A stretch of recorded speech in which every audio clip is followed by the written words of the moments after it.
Binibigay sa kanya yung pera. After po nun, binibigay daw po ni D.E. Henry yung pera kay Yusek Bernardo. And then, kay Zaldy ko. Papunta daw po kay Zaldy ko. Yun po yung personal na sinabi sa akin nung nakaraan. Yeah, again, good afternoon everyone. I thought this would be an opportunity, a good one, to face the media and update you all as to the goings on of the House. I think it's no secret as to what's transpired. The vote for the speakership is currently ongoing. I just cast mine for Congressman Faustino Bojidi III, being the lone nominee for Speaker of the House. Why Bojidi? Was Albi Benitez or Toby Chanco even chosen by Malacañang? First of all, it was not a matter of being chosen by Malacañang. Aside from that, Kung Toby said ayaw niya, and Kung Albi gave way for Kong Bojidi. How this works is, of course, it's a game of numbers, the magic number being 158. Kinausap at tinanong po namin ang mga party leaders kung sino sa tingin nila ang pwede maging speaker kapalit ni Speaker Martin Romualdez. At ang pangalan na lumabas lagi ay ang pangalan po ni Congressman Bojidi. We are a collegiate body. The Speaker is primus inter pares and he serves at the pleasure of the majority. So, nung lumabas po ang pangalan ni Congressman Bojidi, yan po ang na-nominate bilang Speaker of the House. Sabi ni Pulong Duterte, cover-up move na naman daw po ito. Kayo daw po yung pumili kay Bojidi. Ano po? What did he Sabi ni say? Pulong Duterte, cover-up move na naman daw po.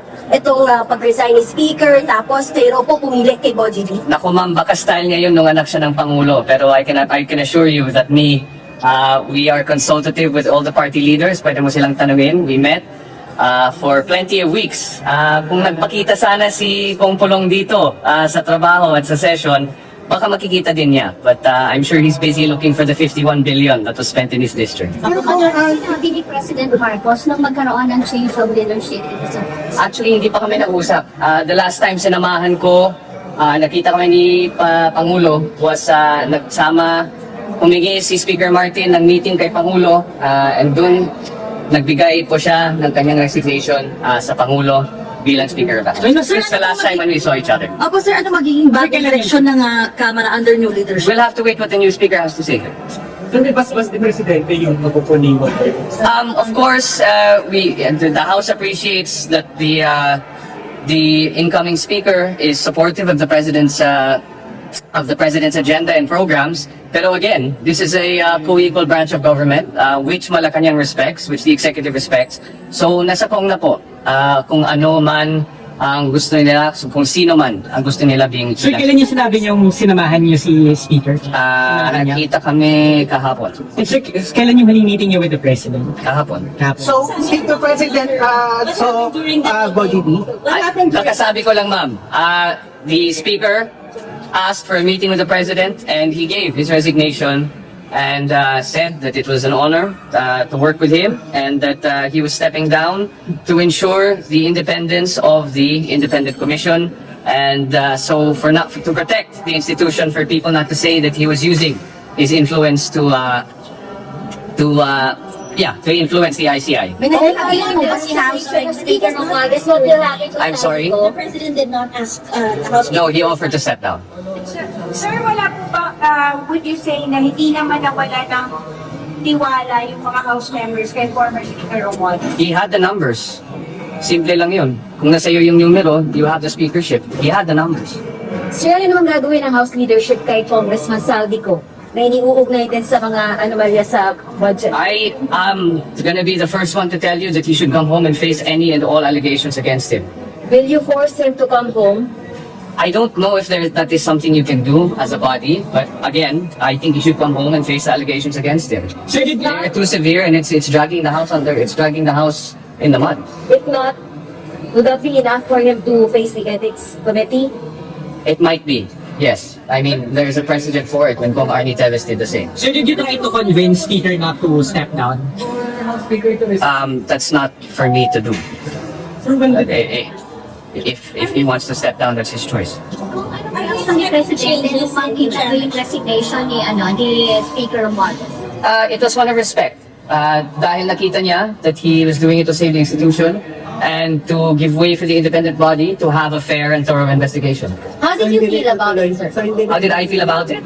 I mean, on a personal level, of course, nakakalungkot din, and the House members, because he did enjoy the majority support of the House, nakakalungkot. Anytime there is a speaker that is outgoing, nakakalungkot. But again, it was done for the sake of the institution, and hopefully, the incoming speaker, Boji D, will bring the House to great heights, one that is accountable and one that is answerable to the people. Kung hindi ba kayo natatakot sa mga protest this coming Sunday? Kasi parang pakiramdam, parang isa sa ata siguro sa nag-force kay Speaker Romualdez to resign is baka nga yung pressure sa kanya to ditong mga issues na to, especially marami na Para sa kanya pa yan sagutin, hindi pa yan para sa... So magkakaroon ba ng Para sa chairmanship ng mga komite dito sa House? Sa tingin ko, ma'am, nasa gitna pa tayo ng budget. Kailangan natin ipasa ang pinaka-importanting batas ng ating bansa, at yan po ay ang budget. So I don't think there will be any changes for now in the chairmanships or the composition of the leadership dahil lang it's too disruptive to what we are going through. pero after ng budget season, sir, Hindi po ako yung speaker, tanongin yung speaker. Hindi naman ako nagde-decide. Pero bibigyan po ng position si Speaker si Martin Romualdez sa committee chairmanship. Again po, position. hindi po ako yung speaker, so hindi ako makasagot ng tanong na yan. No changes until matapos yung budget. Ano po? No changes po sa committee chairmanship. Hindi kaya ma'am. We start plenary debates on Monday. Hanggang madaling araw yan. And then there are no committee hearings actually. We don't do committee hearings during the plenary debates so that all members are encouraged to be on the floor. So kung walang committee hearings, wala namang kailangan baguhin in terms of the composition of the chairmanships and the leadership of the House. So, comment sa sinasabi ni Representative Marcoleta na parang cosmetic lang daw to, ang kailangan daw ng House ay institutional change. Okay lang yan. That's his opinion. I respect that. Kamusta sir, enough po yung resignation? I'm sorry? Yung moral ng House, kamusta sir? Well, again, the House has been under fire for the past few weeks. So obviously morale is low. But I'll be the first one to tell all of you, some of that blame is deserved and warranted. So I think the House needs to reform, the House needs to be accountable, and the House has to be answerable to the Filipino people, and I hope that's what the leadership of Speaker Boji D brings. Do you think yung resignation of Speaker Romualdez will pacify the outrage of the public sa corruption? I don't know. That's not for me to answer. Pero kung di ba, lagi na lang nasa continue yung reform sa budget process. Of course. Hindi naman, wala naman yan sa speaker. That's for the whole institution. We are in the process, or in fact already finished, instituting and implementing those reforms. So, wala pong samaan ng loob si President Marcos and si Speaker ngayon? No, wala. Not at all. Okay po sila? Yes, they're very okay. Anong naging atmosphere nung magkita si Speaker at si President? nakita ba sila? Yung nagkita? Yeah, nagkita sila kahapon nung nag-meeting kami. Okay naman. Wala namang pressure, sir.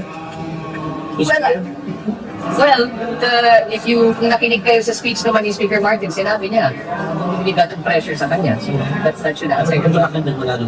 But sir, yung pagiging productive ng House during these past few years, were replicated kaya under Speaker D at saka yung mga committees, yung mga part ko matutuloy pa rin po. Again, you'll have to ask the incoming speaker. That's not for me to answer. But in terms of the legislative agenda, the LEDAC priorities that is handled by the majority leader, we will ensure that all legislation is passed at an opportune and on time. Posible po bang makulit po dito si dating Speaker? Tinanong na po yan kanina. House Infracom hearings under the new leadership. House Infracom. Again, you will have to ask the incoming speaker. That's not the call of the majority leader. That's the call of the incoming speaker. Kung of course, medyo problematic pa rin talaga ang House kasi yung image na laging sinasabi, sabi natin, buwaya. Do you think the new Speaker would resolve these issues na? These reforms have to be institutional, and these reforms will not happen overnight. If that is the image of the House currently, then it is the responsibility of the House to change that image through the reforms that we seek. If that is how the people feel, then it is on us as public servants to ensure that changes. Okay? Thank you, everyone.